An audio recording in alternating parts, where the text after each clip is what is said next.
Radioscopie.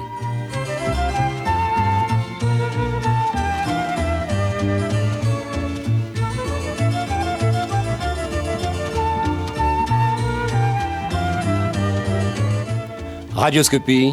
Raymond DeVos. Jacques Chancel.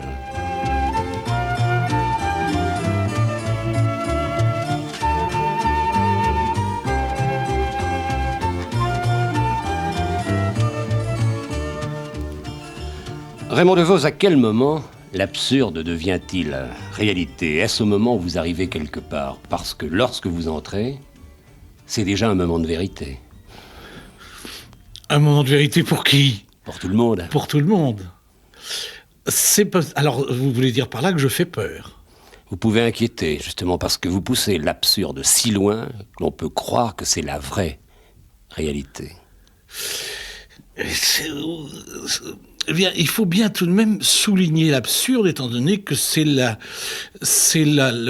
ton du XXe siècle. Alors, et puis moi, il n'y a que ça qui me frappe. Je ne suis pas frappé par autre chose. Je veux dire, l'absurde, c'est parce que la raison est mise en échec. Je crois que, même en raisonnant bien, on finit par ne plus avoir de force. Et je crois que c'est ça qui fait que l'esprit chavire, c'est que on ne sait plus trop, il n'y a plus de point d'appui solide. Moi, je crois pas. Le monde est fou. Je crois qu'il l'a toujours été. Et c'est bien. Mais maintenant, ça devient sensible. Beaucoup plus sensible. C'est bien. C'est-à-dire que s'il était véritablement fou, il devrait le déclarer, le dire. Dire « je suis fou », ne faites pas trop attention à ce que je dis. Ce serait très honnête de la part du monde. Or, le monde n'en a pas. On a l'impression qu'il n'a pas l'intention de faire cette déclaration. C'est pour ça que ça me semble dangereux. Mais Raymond DeVos, on a l'impression que vous êtes toujours sur vos gardes. À l'écoute. Oui, mais je crois qu'effectivement, je suis toujours sur mes gardes, oui. Je suis sur mes gardes parce que j'exerce un drôle de métier. C'est un métier de... Vous parliez de folie, c'est quand même un métier de fou. C'est-à-dire que je cherche toujours ce qui peut amuser les gens. C'est tout de même une drôle de démarche. Donc de la vie, vous avez fait un jeu. Oui, pour moi, c'est effectivement, c'est ça qui prime. Je laisse aux autres le soin de raconter les nouvelles. C'est-à-dire d'attrister les gens en général, malheureusement. Et je me charge, dans la mesure de mes possibilités, d'essayer de distraire les gens, c'est-à-dire d'apporter ce petit grain. Je me suis surpris l'autre jour, sur scène, à raconter ça aux gens, parce que tout d'un coup, ça me prend. Je disais, l'autre jour, comme ça, je me suis surpris à me regarder dans la glace. Et j'ai été parfaitement ébloui par la beauté de la mécanique humaine. Et je commence à parler de la mécanique humaine. Et je dis que, malheureusement, il peut y avoir tout d'un coup un grain de sable qui vient matraquer la déchine. Et tout d'un coup, on sent que tout se déglingue. Vous voyez ? Simplement parce que le petit grain de sable, il s'est installé quelque part. Je veux dire, ça vient, voilà, parce que c'est ça, parce que c'est vrai. Il suffit aussi d'un grain de sable moral pour tout détraquer, voilà ce que je veux dire. En fait, c'est la bêtise qui vous amuse et qui vous donne du talent. La bêtise, vous savez, c'est que... Et vous en jouez, vous en profitez. Mais je ne sais pas trop ce que c'est, je ne sais plus trop ce que c'est. Et qu'est-ce que c'est ? Si on savait ce que c'était, moi, la bêtise, quelquefois, je suis très surpris parce que j'écoute des choses intelligentes et puis, s'il fallait les classer, je les classerais dans un tiroir, le tiroir à bêtises. On peut être drôle intelligemment. Si on est vraiment drôle, on ne peut l'être qu'intelligemment. Ou alors, avec l'intelligence des autres. Mais je crois que la drôlerie, c'est une certaine forme de l'intelligence. Je dirais pas de la sensibilité, parce que mais là sûrement que l'intelligence, dire des choses amusantes, s'amuser des choses, c'est une démarche intelligente. J'en suis à peu près sûr. Vous êtes un montreur de marionnettes. Les marionnettes étant des hommes. Oui, je commence par montrer la mienne. J'allais dire montrer moi-même. Qui vous amuse. Lorsque vous êtes regardé dans la glace, vous étiez ébloui, mais ébloui par vous ou par la mécanique humaine, comme vous disiez ? Mais la mécanique est fantastique. Le phénomène humain est un phénomène fantastique. Seulement, quelquefois, je ne sais pas trop ce qu'on en fait. Et puis, on n'en use pas très bien, souvent. Mais toute la mécanique chimique, l'usine chimique qui est en nous, tout ça, c'est fabuleux. Mais nous, tout ça, ça fonctionne sans nous. La plupart des choses, et aussi une remarque que j'avais faite, c'est que le corps humain est silencieux. C'est une mécanique qu'on n'entend pas. À moins de crier, à moins de brailler, à moins de se manifester bruyamment. Mais ça, c'est une mécanique qu'on entend. C'est remarquable, la mécanique humaine est étonnante. Et pourtant, une espèce de gesticulation, elle nous dépasse. Alors dès je veux pas dire qu'on se regarde, je veux dire mais dès qu'on s'interroge, on est paumé. Moi, je trouve que il faudrait presque vivre bêtement pour vivre heureux. Or, tout de même, de la part d'un homme, vivre bêtement, c'est embêtant. Raymond Devos, vous êtes étonné par ce que vous êtes, par ce que vous êtes devenu? Oui, je suis étonné de subsister. Je trouve que c'est traverser la vie, c'est difficile, c'est toujours plein d'embûches et quelqu'un qui arrive à subsister comme ça, qui s'en sort pas trop mal, c'est déjà presque une manière d'exploit. Vous n'avez jamais imaginé que demain, vous pourriez ne plus avoir de succès? Oh, je me suis imaginé ça tout au long de ma carrière. Oui, mais en vous disant, ça ne m'arrivera pas, ça ne peut arriver qu'aux autres. Non, non, seulement je ne peux pas ne pas exercer mon métier. Alors, dans la mesure où je l'exerce et dans la mesure où j'obtiens un certain succès, je suis rassuré, c'est tout. Vous parliez de bruit, de fureur. Vous pourriez jouer dans un film muet? C'est trop tard. C'est trop tard. J'aurais aimé jouer il y a 50, 60 ans. Enfin, j'aurais aimé jouer au moment du muet. Ça, sûrement. Ça devait être quelque chose de fantastique. Maintenant, est-ce que j'aurais eu le talent de cette espèce de génie du geste qu'avaient Charlie Chaplin et autres, et Buster Keaton? Ça, c'est autre chose. Mais il y a quand même une grandeur dans le silence. Ah. Et puis, en plus, une difficulté énorme. S'exprimer sans le truchement du verbe, sans passer par le truchement du verbe, me semble tout de même une très grande difficulté. C'est oublier la beauté des mots, la beauté des phrases, et cela... Et la clarté aussi. C'est tout de même... Mais regardez, Raymond Devos, dans votre numéro, lorsque vous faites votre sortie de cosmonaute, je vous vois encore descendant du piano et partant. Et tout à l'heure, j'ai eu un coup de téléphone de mon ami Folon. Oui. Et Folon me dit, qu'est-ce que j'aimerais faire un film avec lui, mais un film muet. C'est pour cette raison que je vous posais la question. Oui, je comprends. Je ne sais pas, il peut toujours me proposer l'argument. Mais ceci dit, si c'était faisable, ce serait assez fantastique. Ce serait déjà une expression, j'allais dire, internationale. Ça pourrait être compris de tous. C'est déjà énorme, parce que la barrière de la langue existe. Elle existe encore. C'est à mon grand regret. Ça fait partie des choses que je n'arrive pas à admettre. Que depuis le temps, on n'est pas installé, imposé une langue universelle. Ça me semble déjà une faiblesse énorme. C'est très curieux, ça. C'est curieux. Il faudrait quand même se décider à, parallèlement à sa langue maternelle, apprendre une langue universelle. Ça aiderait tout de même à la compréhension. Enfin, vous avez la parole, mais vous savez également vous servir de votre corps. Et c'est très important. Tout est important chez l'homme. Moi, récemment, j'étais allé au cirque.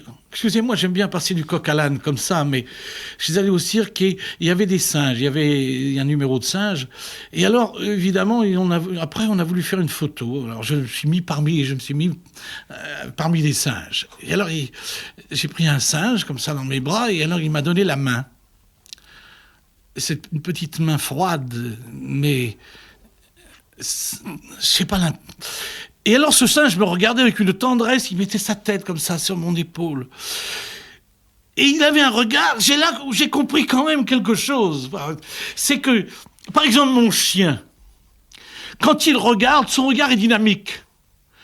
Son regard est tourné vers la réalité, vers les gens qui sont autour de lui. Quand il me regarde comme ça, il me pénètre presque. Et un singe, lorsqu'il vous regarde, on a l'impression qu'il se regarde dans une glace et qu'il ne voit pas son reflet. Le singe est arrivé il n'a pas dépassé une limite. Il n'a pas franchi le pas de la réflexion. Mais il était sur le point. Et il y a dans son regard une espèce de regret éternel, de regard figé. J'ai cru sentir ça. C'est peut-être de la littérature, tant pis. Mais par exemple, chez mon chien, je ne sens pas jamais la joie chez mon chien, mais je sens la tristesse. Lorsque je pars et que mon chien a deviné que je partais, il me regarde avec un regard d'une tristesse infinie. Le singe, je ne les ai pas assez fréquentés, pardonnez-moi pour donner des détails. Mais a priori, un regard de singe, c'est un regard qui est bloqué à jamais. C'est un regard qui est resté entre l'animalité et l'intelligence. Alors, je ne peux pas, évidemment, nous, c'est fantastique. Nous, on s'est vus dans la glace et il y a eu cette réflexion de l'image et la réflexion de la pensée. Enfin, une réflexion, voilà, ce qu'on appelle la réflexion, c'est tout. Le singe, il peut se regarder dans la glace, même son image, elle ne le réfléchit pas. Vous faites une différence entre votre vie professionnelle, c'est-à-dire le moment où vous êtes sur une scène, et puis le moment où vous êtes dans la ville, dans la rue. Êtes-vous le même homme? Parce qu'on a l'impression que ça continue. Je ne suis pas du tout le même homme. Je suis le même homme, mais je ne suis pas du tout dans les mêmes ambiances. Dans la vie, ici, je suis dans la réalité. Et j'y suis totalement. Mais lorsque je suis sur scène, je suis dans les réalités. Oui, mais quand même, je suis dans avec une chose préparée. Oui, mais des textes qui sont la réalité. Ah oui, bien sûr. Mais qui deviennent parfaitement irréels dès que je commence à les dire à une certaine heure, en un certain lieu. Enfin, vous Je chasse la réalité pour faire place au rêve. Parce que dès qu'on frappe les 3 coups, qu'on tire le rideau, la réalité s'en va.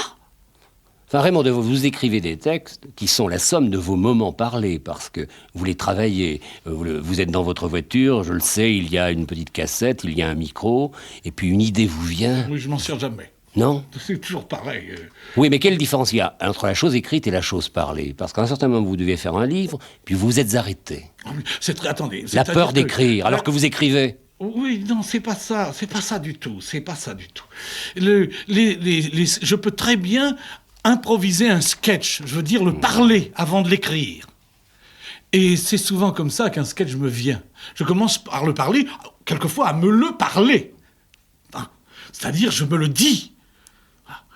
Et une fois qu'il est dit, je peux l'écrire. Je pourrais peut-être ne pas le dire et l'écrire, si la forme vient, si je sais où je vais, si j'ai de l'inspiration, une certaine inspiration, alors je peux, que ce soit dit ou écrit, c'est pareil. Mais il se trouve que quelquefois, ça vient mieux en le disant. Voilà ce que je veux dire. Mais écrire quoi ? Je veux dire, écrire, je peux écrire à mes parents, et puis je peux écrire de ce qui me passe par la tête, et puis je peux écrire une belle histoire. Ça veut rien dire écrire. Vous comprenez ? Il y a pourtant des gens qui exercent le métier d'écrivain. Mais ils écrivent, bon, c'est leur moyen d'expression, mais avant tout, ils racontent une histoire. Bien. Moi, il me semble que tout d'un coup, écrire des choses, j'allais dire pour écrire, lorsque je sens qu'on attend de moi que j'écrive quelque chose, je n'en ai plus envie du tout. On pourrait croire que votre vie est un numéro, comme si vous vouliez vous amuser pour oublier. Oublier je ne sais pas quoi. Mais en tout cas, ce qui est vrai, une angoisse, une inquiétude. Je pense que c'est tout de même pour oublier une certaine réalité. Il y a, si on veut regarder la vie gravement, c'est une épreuve. Ne pas succomber aux interrogations, alors.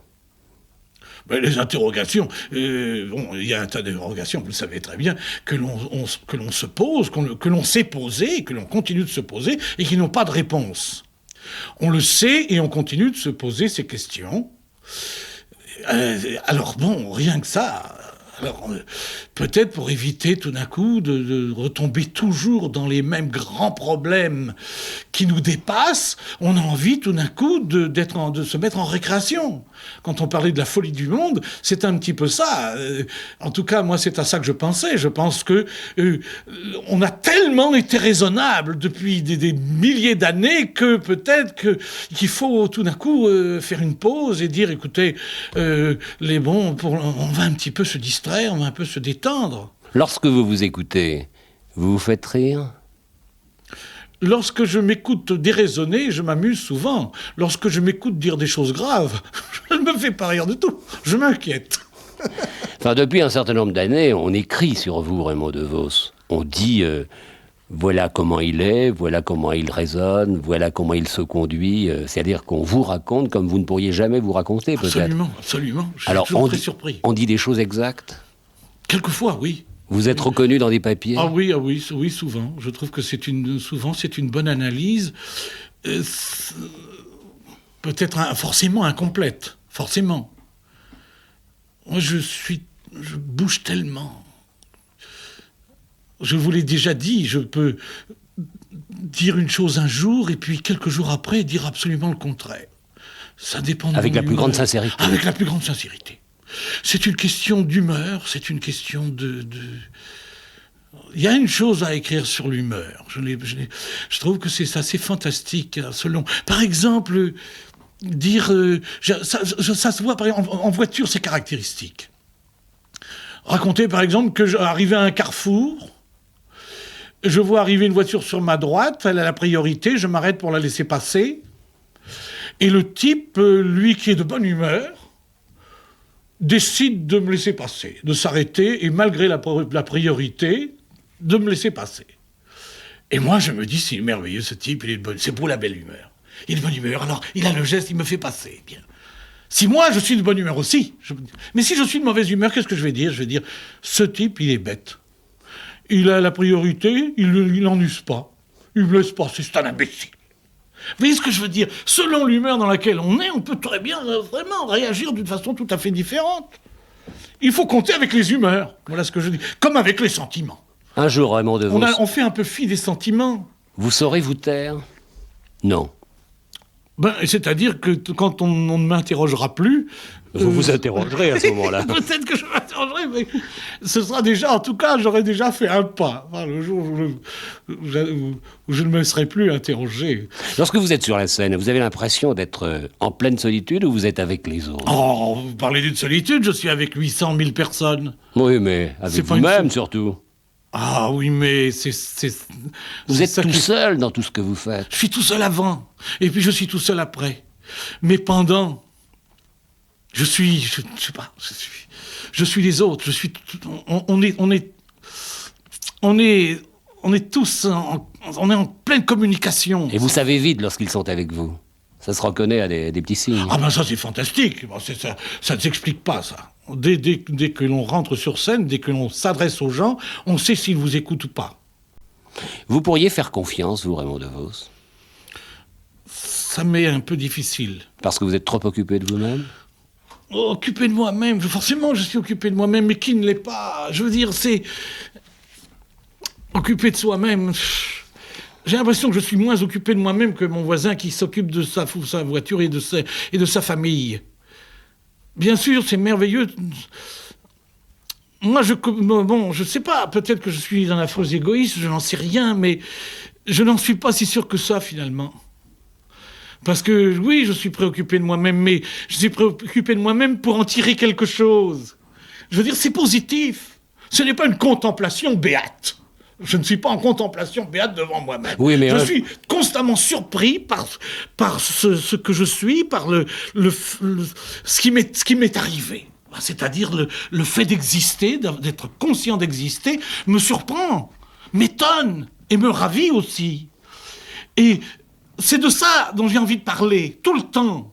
J'ai envie de montrer comment on vibre, comment ça se passe, comment on réagit, quels sont nos besoins, quels sont nos ridicules, quelles sont nos qualités, quels sont nos grands moments, quelles sont nos aspirations. C'est ça qui me fascine. Et je voudrais en parler tout le temps.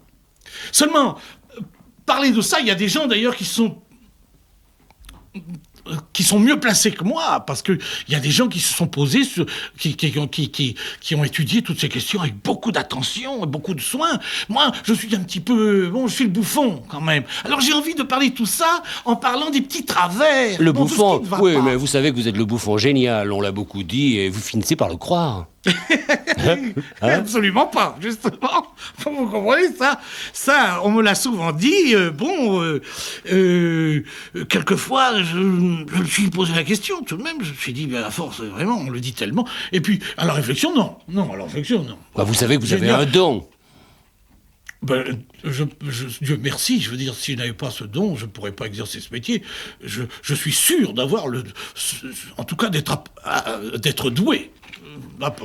Pour provoquer le phénomène comique. Sans ça, je me permettrais pas d'exercer ce métier. C'est un métier tellement difficile. Bon, d'ailleurs, le public me le dirait tout de suite. Me l'aurait dit. M'aurait dit, monsieur, vous ne vous amusez pas. Un autre. Enfin, Raymond Devos, vous passez votre vie à montrer les ridicules des autres. Vous connaissez vos ridicules à vous? Oh oui. Oh, peut-être pas, j'en ai tellement, vous savez, que j'ai peut-être pas encore fait le tour du bonhomme. Mais oui. Vous êtes capable d'engager le dialogue avec vous-même. Les ridicules, vous savez. On les a tous. L'autre jour, je regardais les caractères de la Bruyère. Je relisais les caractères de la Bruyère et je me rendais compte que il y a presque pas de qualité. Ce sont presque toujours des ridicules, comme vous dites. Ce qui est tout de même un peu surprenant. C'est l'orgueilleux, le jaloux, le gourmand. Ce ne sont que des défauts. C'est quand même assez déprimant, finalement. Alors qu'il y a d'autres caractères. Oui, mais encore là, la notion de caractère, je vais peut-être dire des bêtises, mais j'en dis tellement. Mais que moi, les caractères, je trouve ça curieux. Je trouve que, les gens ont du caractère ou n'en ont pas. Mais un caractère, qu'est-ce que c'est? C'est rien du tout un caractère. Il y a des sentiments, des idées chez quelqu'un, et puis une prédominance, pour certains défauts, mais je pense pas qu'on peut... Il n'y a pas l'avare, tout ça... Je suis curieux qu'on appelle ça des caractères. Enfin, il y a là il faudrait s'entendre sur le mot caractère. Mais vous comprenez qu'on puisse s'interroger sur ce que vous êtes, sur ce que vous faites, sur ce que vous donnez. J'allais dire, je laisse faire. Un jour, on parlera de la sagesse de Devos, de la philosophie de Devos. Déjà, il y a des études. Alors, vous les motivez, ces études, ou bien c'est en dehors de vous? Ça ne me concerne pas. Je veux dire...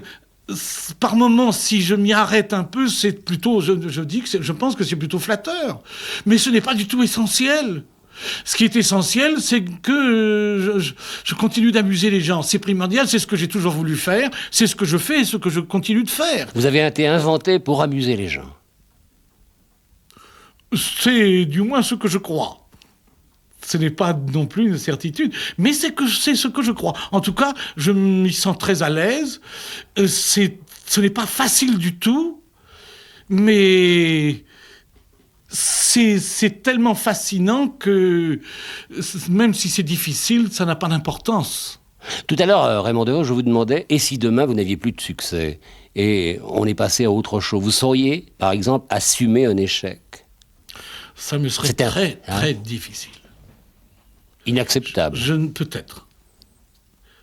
Je ne sais pas trop ce que je ferais. C'est le public qui n'aurait plus de talent. Je pense que par coquetterie, il y a quelques années, j'aurais dit je ferai autre chose.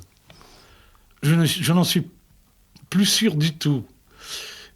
C'est comme une passion et on ne sait pas ce qu'on peut devenir dans la mesure où on supprime une passion. On ne sait pas ce qui peut se passer.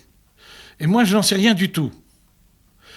Je pense que ce serait quand même un grand drame.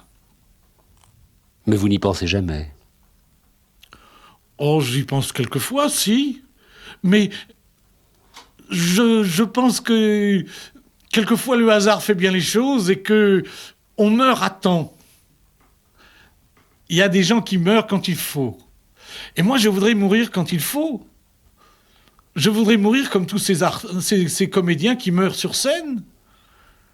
C'est-à-dire qu'ils meurent en plein rêve. C'est comme des aviateurs qui meurent en plein ciel. Je ne pense pas qu'on puisse trouver une plus belle mort.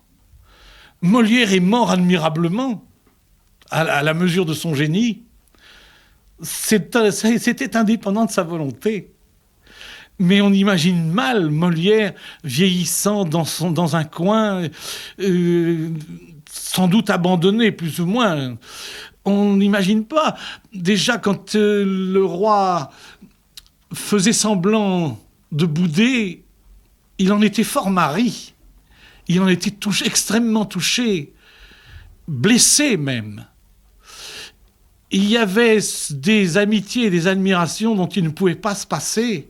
Et je crois que il y a des artistes, enfin moi je crois qu'il y a sûrement des amitiés, pour ne pas dire des amours, dont je ne pourrais pas me passer. Et sans doute cette espèce d'échange fantastique, l'échange fantastique qui se passe entre les gens et moi, dans la mesure où ils rentrent dans mon rêve, dans mon histoire, comme lorsque je serai privé de ça, il me manquera quelque chose d'essentiel. Si Dieu vous rappelait à lui, vous auriez l'impression de laisser trop de choses sur Terre. Je pensais bien que vous alliez, à un certain moment, prononcer le nom de Dieu. Oui, parce que nous le prononçons souvent tous les deux. Mais si Dieu me rappelait à lui, je ne peux pas répondre à cette question-là. Disons que oui, si Dieu me rappelait à lui, oui. Non. Appelons-le, je ne sais pas, moi. C'est la mort est... Dieu doit rappeler des gens qui ne croient pas en lui, parce que tout le monde meurt. Alors que croyant ou incroyant. Alors... Vous êtes un athée croyant, hein? Ah, moi, je ne sais pas, j'ai une drôle de foi. J'ai une drôle de foi. J'ai parlé de Dieu, d'ailleurs, parce que lorsque nous sommes ensemble, c'est vous d'abord qui me parlez de Dieu. C'est vous qui commencez. Oui. Donc c'est... Eh bien, alors arrêtons. Arrêtons. Il vous poursuit. C'est un problème capital, c'est un problème terrible. Alors, c'est un problème qui nous dépasse, nous le savons bien. C'est le problème de croire. Ah, c'est croire ou ne pas croire, c'est comme je disais, croire aveuglément exige une réponse. Ah. C'est en manière de boutade, quand même, prenons pas ça au sérieux. Enfin, vous avez été inventé pour le théâtre, plutôt. Pour vous montrer et pour convaincre aussi. Parce que lorsque vous n'arrivez pas à convaincre, vous êtes malheureux. Oui, mais j'ai été inventé pour le théâtre. Oui, mais heureusement qu'on a inventé le théâtre, parce que qu'est-ce que je serais si le théâtre n'existait pas? Ce qu'on appelle le théâtre. Il se passe là, dans ce lieu, ce qu'on appelle la scène, des phénomènes fantastiques qui frisent par moments le religieux. Ah, c'est évident. D'ailleurs, tout à l'heure, vous avez parlé de contemplation. Vous êtes un contemplatif. Je ne sais pas trop ce que je suis. Je me débat, cher Chancel. C'est bien de ne pas savoir ou pas? Non, moi, je trouve que finalement, ça doit être bien. Puisque chaque fois qu'on cherche à savoir, on n'y arrive pas. Alors, dans la mesure où on croit à la vie, quand même, où on est relativement optimiste, on doit finir par admettre que c'est bien de ne pas savoir. Puisque d'abord, on ne peut pas. Il y a une limite. Il y a des choses qu'on ne pourra jamais savoir, qu'on ne peut pas savoir. Bon, alors c'est ça. Moi, je trouve ça finalement très bien. Si vous voulez mon avis. Je trouve que c'est très bien qu'il y ait des zones d'ombre, qu'il y ait des lieux inaccessibles. Je dirais même qu'il faudrait peut-être les protéger. Je trouve ça fantastique.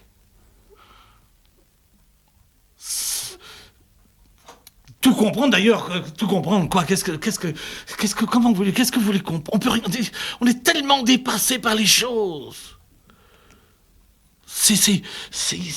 Dès qu'on essaie un petit peu de comprendre, on est quand même pris de vertige. Regardez le ciel, Pris de vertige, mais vous ne pourriez pas vous passer de ce monde. Et si un jour vous mais je ne peux pas... Qu'est-ce que ça veut dire? Ça veut dire que... Ou bien alors je mets fin à mes jours. Oh non! Ou non, bon, je vous remercie, vous êtes gentil quand même de m'interdire. Bon, non mais vous comprenez ce que je veux dire?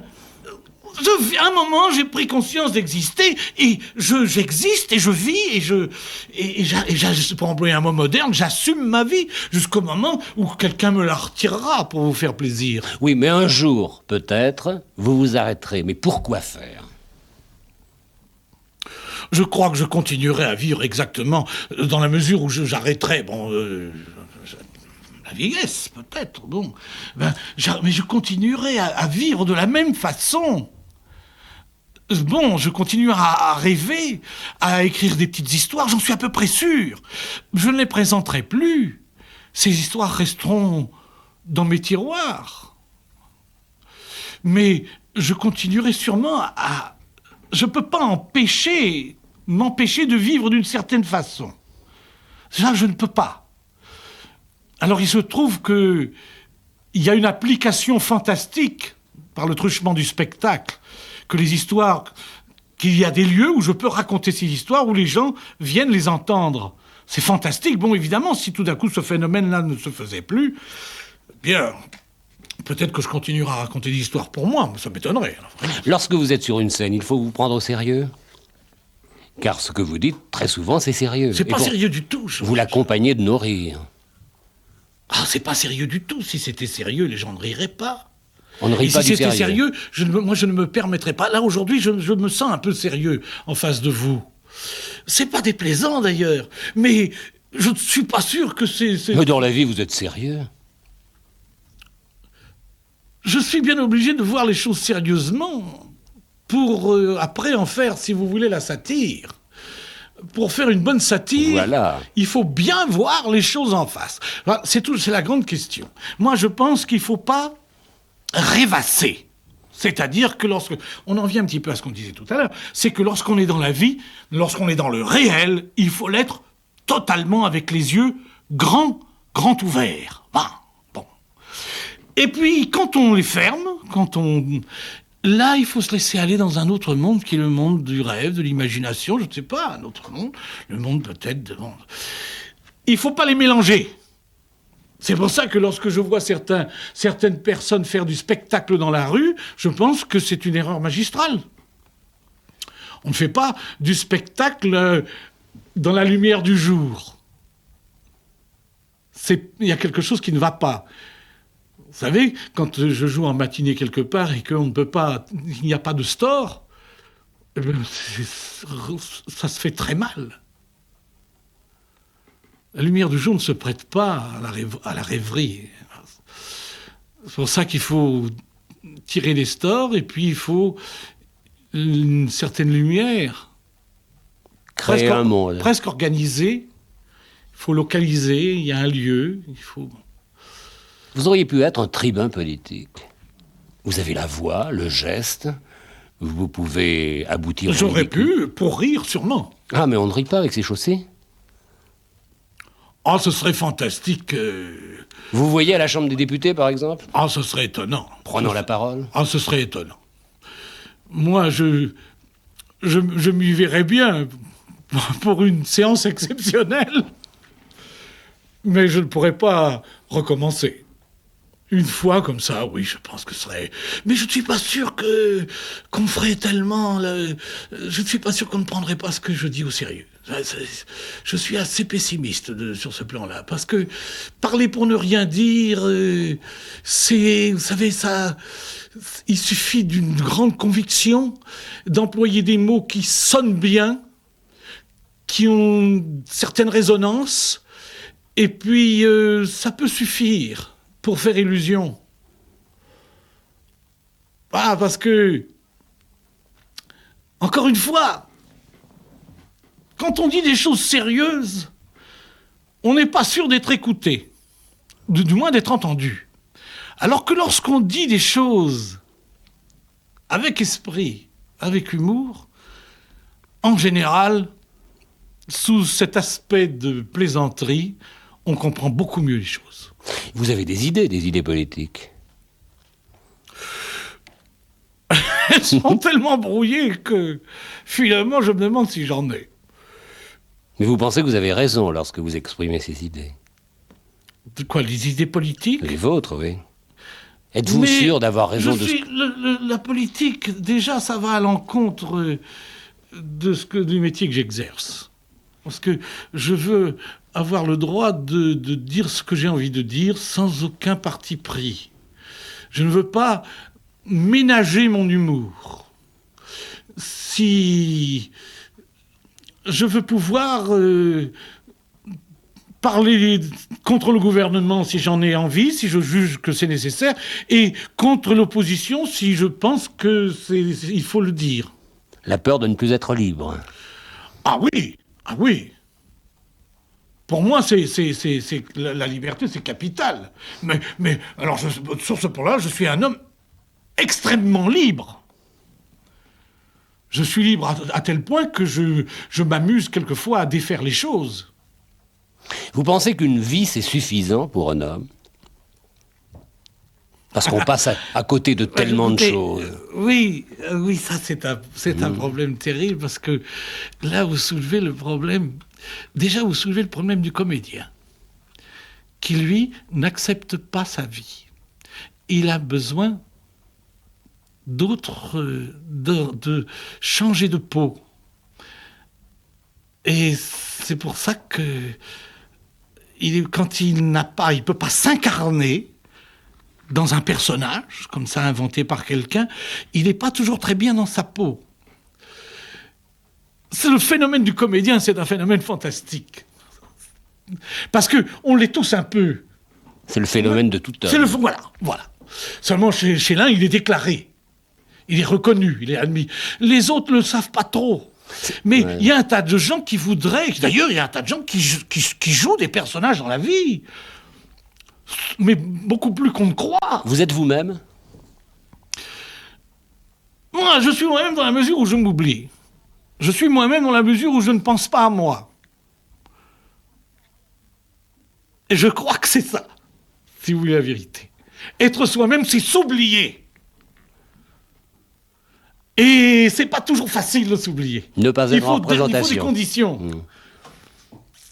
C'est pour ça que les gens qui aiment, j'allais dire qui que ce soit, eh bien quand ils aiment quelqu'un, ils s'oublient. S'oublier... Moi, je m'oublie terriblement quand sur scène, je m'oublie totalement. Je n'oublie pas ce que j'ai à dire. Dieu merci, je veux dire. Bon. Mais je m'oublie, je ne sais plus trop qui je suis. Mais qui je suis n'a aucune importance. Dans la vie, moi, j'ai beaucoup de mal à m'inscrire dans la société. Je ne sais pas si ce n'est pas une maladie. Vous passez vite, d'ailleurs. Je ne suis pas bien. Je ne suis pas bien dans la société. Toutes les démarches pour faire des papiers, faire des demandes, ça m'a toujours semblé quelque chose d'énorme, J'ai toujours rechigné. Je voudrais être personne. Il faut bien un nom, bien sûr, il faut des papiers. Mais à ce moment-là, une île... C'est pour ça que les papiers, ça m'a toujours semblé quelque chose de... Donnez-moi vos papiers. Ça m'a toujours semblé quelque chose de... Je sais pas, quelque chose qui me fait mal. C'est quelque chose qui... Mais alors pourquoi pas les îles désertes? Pourquoi pas le grand départ? Mais l'île déserte, vous savez, l'île déserte, qu'est-ce que ça veut dire, l'île déserte? L'île pas déserte, possible, hein. Là, moi, je déteste l'ennui. L'île déserte, ce que vous entendez par île déserte, c'est la foule. C'est la vie quotidienne. C'est ça, l'île déserte. La grande solitude. C'est la grande solitude. Bon. Mais ça n'est pas l'isolement. Non, l'isolement, oui, il y a une distinction à faire, bien sûr. L'isolement, c'est malsain. L'isolement, il y a des gens qui peuvent rester tout seuls quelque part et qui ne s'isolent pas. Il y a des gens qui travaillent dans la solitude, sont des solitaires, ne sont pas des isolés. Mais l'île déserte, c'est une notion bête. Hein. Pardonnez-moi de dire ça, mais ça me semble...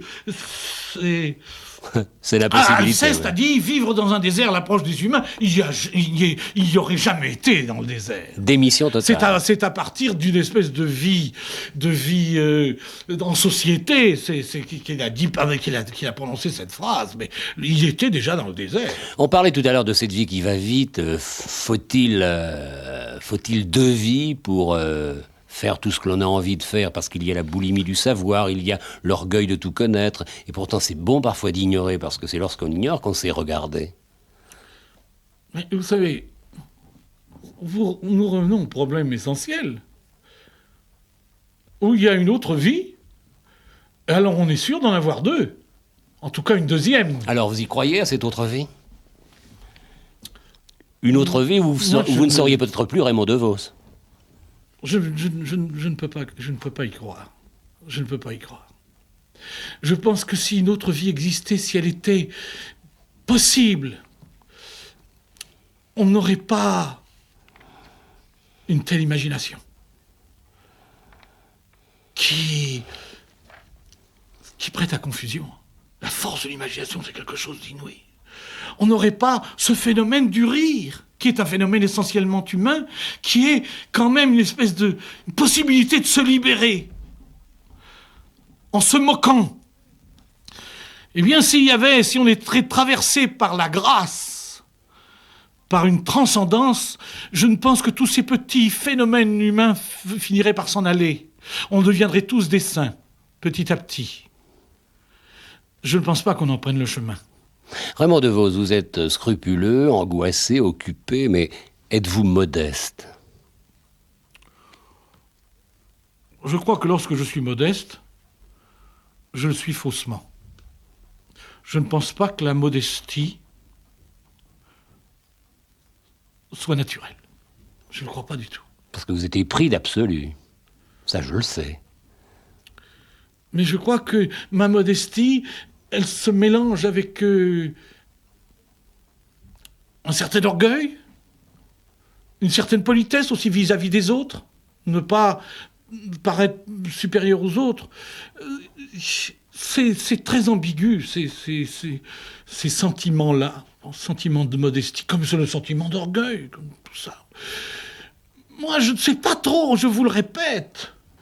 Je ne sais pas trop qui je suis, et lorsque je cherche à savoir qui je suis, ça m'ennuie profondément. J'ai l'impression de perdre mon temps, que c'est parfaitement inutile de savoir qui on est. C'est même un danger, et c'est une perte de temps. Mais c'est la vie qui est dangereuse. On ne saura pas. Il vaut mieux avoir des rapports, même mauvais, avec les gens. Il vaut mieux se lancer dans toutes les directions. Raymond, vous êtes jaloux, mais votre jalousie est belle, parce que vous êtes toujours jaloux de ce qui est beau. Je crois effectivement que je suis très jaloux. Mais vous me parlez de choses qui ne me sont pas particulières. C'est ça qui m'agace un peu, cher Chancel. C'est que... Je sais pas, c'est... On est tous pareils, on a tous des tendances diverses. Alors, je sais pas, moi je peux pas répondre, je suis coincé.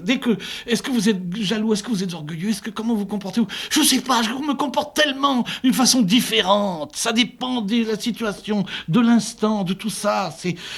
Je crois, vous me parlez d'une vie, moi je me trouve infiniment multiple. Mais même au point de vue conscience, je me trouve multiple.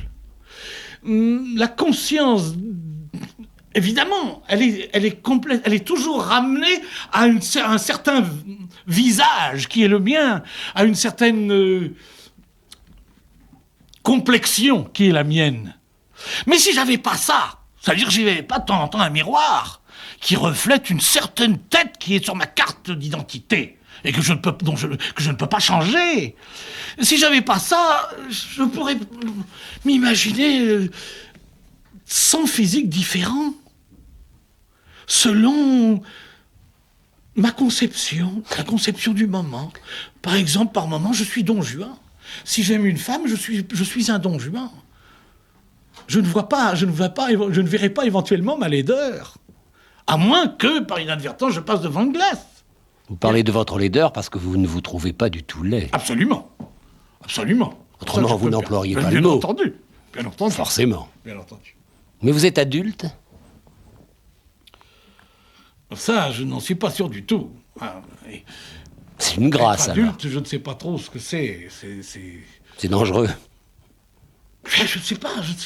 Comme je ne le suis pas, lorsque je vois quelqu'un, je rencontre des adultes, j'ai une certaine admiration. Je dis, tiens, voilà des hommes. Voilà des gens qui sont faits, qui se sont faits, se sont pas ratés, quoi. Et moi, à côté de ça, je me trouve en mouvement. Je trouve que... Je crois que je bouge tout le temps. Je bouge tout le temps. Je ne sais pas si quelqu'un qui ne m'a pas vu depuis 5 ou 6 ans me reconnaît. Je suis même pas sûr. Pas sûr. D'ailleurs, moi, je ne reconnais pas les gens. Je veux dire que lorsque je vois pas quelqu'un depuis un certain temps, j'ai beaucoup de mal à le reconnaître. Avouez, Raymond, que vous êtes agacé lorsqu'on s'attache à ce que vous êtes. Parce que ça vous... Très sincèrement, Et oui. pour une raison bien simple, parce que ça vous occupe beaucoup. Non, ça, je trouve qu'on on perd du temps.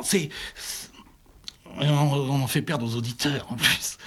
Je trouve que c'est comme raconter sa vie, raconter ce qui s'est passé dans la journée, c'est inutile. Parler des choses, c'est s'en vider. J'ai toujours, par exemple, lorsque j'ai accepté de donner des interviews avant de faire mon tour, j'ai toujours moins bien joué. Parce que il m'enlevait quelque chose, un certain mystère de moi-même. Je ne sais pas si je m'exprime bien, Très bien. Mais je veux dire que il y a un certain mystère. Je suis un certain mystère. C'est peut-être pour ça que je n'aime pas trop qu'on en invente autour de moi, qu'on aille en chercher d'autres. Mais ce mystère-là, je voudrais le protéger de temps en temps. C'est pour ça que quand on me demande qui je suis, je voudrais pas trop... déjà, je peux pas trop le dire puisque je ne sais pas. Mais je voudrais pas trop le chercher à savoir. Je tiens à vous dire que je ne vous ai pas posé la question. Vous avez voulu à tout prix me dire qui vous étiez. Donc...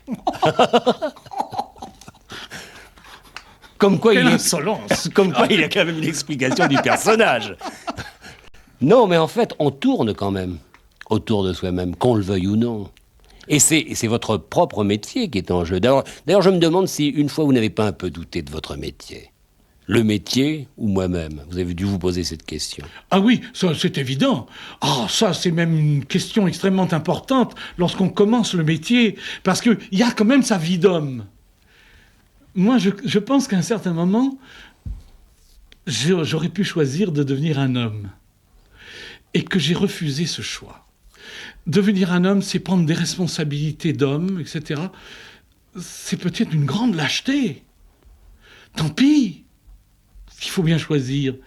On a quand même le droit de choisir, même d'être lâche. Et il me semble que l'instinct, à ce moment-là, quand on décide, par exemple, de ne pas devenir un homme, c'est-à-dire on décide de continuer de rêver, à loisir, la possibilité de délirer de temps en temps, sans qu'on vienne de dire, dites donc, qu'est-ce que vous êtes en train de tout abîmer, votre vie va en dépendre. Bon, Dieu merci, ma vie n'en dépend pas. Eh bien, je crois que là, il y a l'instinct de l'homme, l'instinct de la responsabilité, l'instinct de procréer, fonder un foyer. Tout ça vient vous parler. Vient vous dire, il faut ça, tu as reçu la vie, il faut la donner. Il y a quand même des grands principes. Je ne sais pas si on les apprend, je ne sais pas si je les ai appris, peut-être. J'en suis pas sûr. Je pense plutôt que c'est à l'intérieur de nous. Il y a des phrases comme ça qui nous reviennent, qui sont des phrases de moralité profonde, qui ne sont pas dans les livres. Faut pas croire que, parce qu'on n'a pas reçu une certaine moralité, on n'a pas de moralité. Il y a des gens qui ont une moralité comme ça, parce que c'est la conscience, qu'on appelle la conscience. C'est peut-être aussi un certain bon sens. Alors il y a tout ça qui s'impose, qui vient se poser sur l'autre plateau de la balance. Alors là, c'est une question de choix. Mais c'est très dur. C'est très dur tout d'un coup. Il me semble qu'un moine, pour en revenir quand même à une situation excessive... C'est vous qui en parlez. C'est moi qui y reviens. Je pense que tout de même, avant de prononcer les vœux, avant de se décider à être moine, il doit tout de même peser le pour et le contre. Et dites-moi, ça fait des poids, ça. Solitude, passer sa vie en prière, ne pas aimer, ou aimer son prochain. C'est pas une petite chose. Vaut mieux presque aimer une femme qu'aimer son prochain, c'est plus facile. Aimer, c'est une responsabilité. C'est une responsabilité énorme. Je veux dire qu'à un certain moment, c'est un choix quand même qui est un choix extrêmement important. Parce que le choix, c'est quand même... Ça fait partie du raisonnement. Mais il n'y a pas que le raisonnement chez l'homme. Il y a ses besoins, il y a des tendances, une espèce d'instinct, et puis vivre, pas vivre. Et moi, évidemment, j'aime mieux vivre un peu dans tous les sens, mais c'est un peu redoutable. Vous connaissez la phrase de Jacques Prévert, dire que dans chaque cerveau, il y a une tête de mort. Ah, c'est admirable ça, oui, je la connaissais. Fantastique. Fantastique. Faut pas trop y penser, mais enfin, c'est... Oui, mais c'est dit. Ben oui, c'est vrai. C'est vrai. On peut lui donner un prolongement. Ah, c'est... La tête de mort, qu'est-ce que vous voulez? Oui, à un certain moment, c'est ce qu'on deviendra. Mais enfin, on peut trouver ça rigolo aussi, finalement. On peut rire de tout. Moi, oui, de tout, bien sûr. On peut rire de tout. Sauf... Sauf de... Non, on peut pas rire de tout. Non, malheureusement. On peut rire de beaucoup de choses. Et il faut rire le plus possible.